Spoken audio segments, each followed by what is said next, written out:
যদি ক্রমাগত অ্যাডমিশন প্রক্রিয়াকে এইভাবে বিলম্বিত করা হয়, আমরা এর আগেও যা আশঙ্কা করেছিলাম সেই আশঙ্কা ক্রমশ ঘটনায় পরিণত হচ্ছে, যে বড় অংশের ছেলেমেয়েরা কিন্তু এনফোর্সড মাইগ্রেশনের দ্বারা আক্রান্ত হচ্ছে, শিকার হচ্ছে।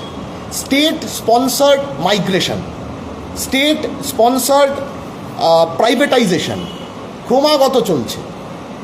কলেজে, সরকারি কলেজের ভর্তি প্রক্রিয়া বন্ধ, অথচ বেসরকারি কলেজ যেমন খুশি সেমিস্টার ফি, যেমন খুশি অ্যাডমিশন ফি নিয়ে লক্ষ লক্ষ টাকার বিনিময়ে ভর্তি হতে বাধ্য হচ্ছে ছেলেমেয়েরা।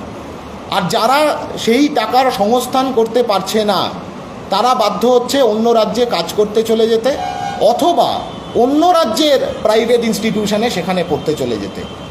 বাংলার ছেলেমেয়েরা তারা বাংলার মাটিতে পড়াশোনা করবার সুযোগ পাচ্ছে না, তার জন্য দায়ী সরকার। ওবিসির যে জটিলতা, ওবিসি সংক্রান্ত যে জটিলতাকে কার্যত ঢাল করে সরকার এই ধরনের একটা প্রাইভেটাইজেশনের মডেল তৈরি করবার চেষ্টা করছে। এর আগেও হাইকোর্টের পক্ষ থেকেও বলা হয়েছিল যে এই জটিলতার জন্য অ্যাডমিশন প্রক্রিয়া আটকে রাখবার কোনো রকম মানে হয় না। আজকে সুপ্রিম কোর্টও রায় দিয়েছে, সরকারের কাছে স্পেস বরং আরেকটু বেড়ে গেল সুপ্রিম কোর্টের রায়ের পরে। সরকারের কাছে সমাধান সূত্র বার করবার উপায় বরং খানিকটা বেড়ে গেল সুপ্রিম কোর্টের রায়ের পরে।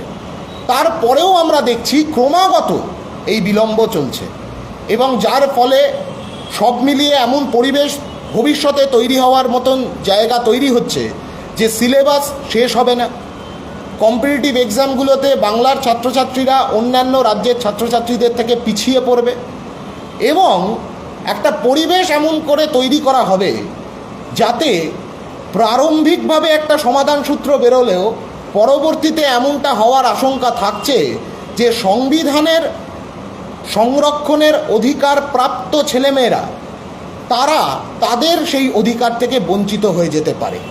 আমাদের খুব সাফ দাবি এই প্রসঙ্গে যে সংরক্ষণের অধিকারকে অক্ষুণ্ণ রেখে কোনো একজন ছাত্রছাত্রীও যে সংরক্ষণের সাংবিধানিক অধিকার পাওয়ার যোগ্য, তার সেই অধিকারকে অক্ষুণ্ণ রেখে ইমিডিয়েট অ্যাডমিশন প্রসিডিওর শুরু করতে হবে।